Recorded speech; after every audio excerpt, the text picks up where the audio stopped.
ఆనాటి ముఖ్యమంత్రి వైఎస్ జగన్మోహన్ రెడ్డి గారు, ఆయన సతీమణి వైఎస్ భారతిరెడ్డి గారు పెట్టుబడి ఉంది. అదే సందర్భంలో ఢిల్లీలో ఉన్న ద వీక్ అనేది వీక్లీ మ్యాగజైన్ కూడా ఆ కథనాన్ని వేస్తాం జరిగింది. ఇమ్మీడియట్ గా నేను సాక్షికి అటు వీక్ కూడా లీగల్ నోటీస్ పంపిస్తాం జరిగింది. ఆధారాలతో సహా వాళ్ళ ముందర పెట్టాను. ఏ రోజైతే బిల్స్ జనరేట్ అయినాయో ఆ 26 రోజుల్లో కేవలం ఒకే ఒక రోజు నేను విశాఖపట్నంలో ఉన్నాను అని స్పష్టంగా చెప్తాం జరిగింది. అది తెలుసుకున్న తర్వాత వీక్ మ్యాగజైన్ రిజైండర్ పబ్లిష్ చేసి తప్పుడు రిపోర్టింగ్ చేశాము, ఆధారాలు మాకు ఇచ్చారు, తప్పు జరిగింది అని వాళ్ళు ఒప్పుకున్నారు. కానీ సాక్షి ఒప్పుకోలేదు. అందుకే నేను ఆనాడు 75 కోట్ల రూపాయలకి డిఫమేషన్ సూట్ వేశాను. దాంట్లో భాగంగా 75 లక్షల రూపాయలు నేను కోర్టుకు కూడా ఫీ రూపంలో చెల్లిస్తాం జరిగింది.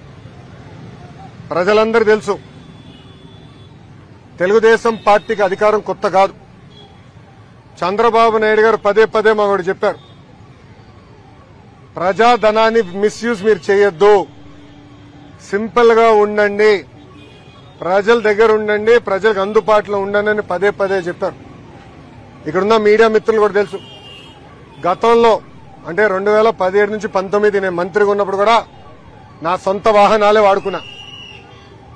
వాటర్ ఖర్చు, టీ ఖర్చు నేనే డబ్బులు చెల్లించా. ఇప్పుడు మంత్రి అయిన తర్వాత కూడా ఈ రోజు కూడా నా సొంత వాహనంలోనే నేను వచ్చాను. దానికి అయ్యే డీజిల్ కూడా నేను నా జోబు నుంచే చెల్లిస్తున్నా. ఒక కప్పు కాఫీ నేను తాగను, ఒక బాటిల్ నీళ్లు నేను ప్రభుత్వం నుంచి ఏనాడు తీసుకోలేదు. అది ఒక పక్కన చంద్రబాబు నాయుడు గారు, ఇంకో పక్కన నా తల్లి భువనేశ్వరి అమ్మ నాకు పదే పదే చెప్పి ఇప్పుడు కూడా నేను కట్టుబడి ఉన్నా. 5 సంవత్సరాలైనా సిగ్గు లేకుండా ఇప్పుడు కూడా సాక్షి పత్రిక యజమాని తరపున వచ్చిన లాయర్లు వాదిస్తాం. చాలా చాలా బాధాకరం.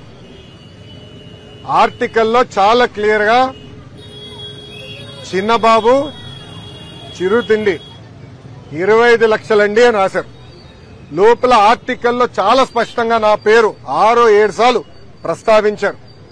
దాంట్లో చాలా క్లియర్ గా నేను అక్కడ తిన్నానని, ఆ బిల్స్ ఆనాటి ముఖ్యమంత్రి చంద్రబాబు నాయుడు గారి అకౌంట్ లో నేను వేశానని కూడా వాళ్ళు చెప్తాం జరిగింది. మీడియా అనేది ఒక బాధ్యతగా ఉండాలి. ఒక ఆర్టికల్ వేసే ముందల రీసెర్చ్ చేయాలి. అవసరమవుతే ఆనాడు సాక్షి అడుగుండాల్సింది, మీ పైన కథనం వేయబోతున్నాం, మీ స్టాండ్ ఏంటని చాలా స్పష్టంగా నేను క్లియర్ చేసేవాడు. కానీ మీకు తెలిసిన విషయమే, సాక్షి అనేది ఒక బ్లూ మీడియా, అసత్యాలు రాష్ట్రం అనేది వాళ్ళ నైజం, కొత్త ఏం కాదు. గతంలో కూడా మీరు చూశారు, సొంత బాబాయిని జగనే లేపేసి నారాసుడ రక్త చరిత్ర అని ఒక హాఫ్ పేజ్ చంద్రబాబు నాయుడు గారి పైన లేకుండా కింద ఆయన ప్యాంట్ షర్ట్ వేసుకుని ఏమంటారు అది మన కత్తి పట్టుకుని ఒక ఫోటో కూడా వేస్తాం జరిగింది.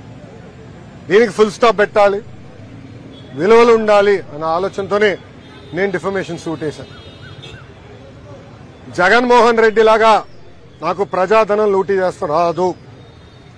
మనందరం చూసాం, 500 కోట్ల రూపాయలు ఖర్చు పెట్టి ఒక ముఖ్యమంత్రి ఉండేదానికి ఎలాంటి ప్యాలెస్ విశాఖపట్నంలో కట్టారు. అంతేకాకుండా అక్కడ ఎన్వైరన్మెంట్ కి ఇబ్బంది క్రియేట్ చేశారని కేంద్ర ప్రభుత్వం అదనంగా ఇంకో 200 కోట్ల రూపాయలు పెనాల్టీ వేసింది. అంటే 700 కోట్ల రూపాయలు ఒక్క వ్యక్తి బతికేదానికి ఖర్చు పెట్టారు. మనం చూసాం, సర్వే రాళ్ళ పైన కూడా ఆయన మొహం వేసుకునేదానికి సుమారుగా 500 కోట్ల రూపాయలు ఖర్చు పెడతాం, 900 కోట్ల రూపాయలు.